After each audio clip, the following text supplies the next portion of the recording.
South ஆப்பிரிக்காவோட T20 world cup 11 பார்த்தோம்னா, இதான் நான் போவேன். Quinton de Kock, Ryan Rickelton, Aiden Markram, David Miller is fit, Dewald Brevis, Tristan Stubbs, George Linde, Marco Jansen, Kagiso Rabada, Keshav Maharaj, Anrich Nortje. இப்ப இந்த முதல் T20 west இண்டீஸ்க்கு எதிரா விளையாடினா, அதுல லுவாண்ட்ரே Pretorius opening பண்ணதுனால இப்படி இந்த முடிவுக்கு வந்தாரான்னு எனக்கு தெரியல. ஆனா ரயன் ரிக்கில்டன் நம்பர் 3க்கு பதக்கினான். எனக்கு பொறுத்த வரைக்கும் Quinton de Kock, Ryan Rickelton T20 world கப்ல ஓப்பனிங் பண்ணியே ஆனும். Markram can bat number 3.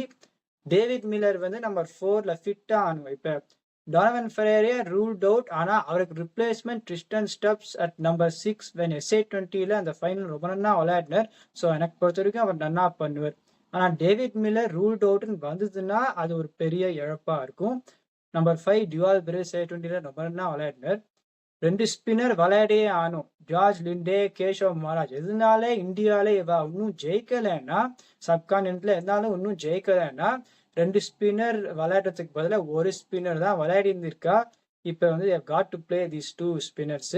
இப்ப ஃபாஸ்ட் பவுலர்னு பார்த்தோம்னா, Marco Jansen, Kagiso Rabada, Anrich Nortje. Kagiso Rabada வந்து T20ல ஒரு 2 வருஷம் முன்னாடி கொடுத்த பெர்ஃபார்மன்ஸ், 2, 3 வருஷம் முன்னாடி கொடுத்த பெர்ஃபார்மன்ஸ் வந்து இப்ப குடுக்கல. ஓவருக்கு 10 ரன் குடுக்கிறார். ஆனா கஹிசோ ரபாதா ஒரு பெரிய பேரு. பேக்கப்ஸ்ன்னு பார்த்தோம்னா, இப்ப குவேனா மப்பாக்கா விளையாட போடுறான்னு எனக்கு தெரியல. ஒட்னில் பாட்மேன் SA20ல நன்னா போட்டார். ஆனா கோச் என்ன சொன்னார்னா, மப்பாக்கா முதல்ல எடுத்தோம், வி ஆர் பேக்கிங் மப்பாக்கான்னு சொன்னார். ஆனா மார்க்கோ யான்சன், ரபாதா, நார்கியேனா உள்ள வச்சு கஷ்டமா இருக்கும் எனக்கு பொறுத்த வரைக்கும். லுங்கியின் கீடி வந்து ஒரு கண்டிஷன்ஸ் பேஸ்ட் ரிப்ளேஸ்மெண்ட். அதாவது ஆண்ட்ரிக் நோர்கியே வந்து ஸ்லோ பிச்சஸ்னா உக்காத்தி வச்சுட்டு இங்கீடியை கொண்டு வரலாம். கார்வின் போஷ் வந்து இப்ப எனக்கு என்னமோ கார்வின் போஷை விளையாடினா ஒரு ஸ்பின்னரை உக்காத்தி வைக்கிற மாதிரி இருக்கும். அது பண்ணவே கூடாது.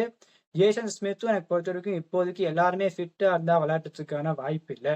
இந்த டீமை பார்த்தா looks a good team. They will get to the semi-final எனக்கு பொறுத்த வரைக்கும். ஆனா 2 ஸ்பின்னர் விளையாடியானும்.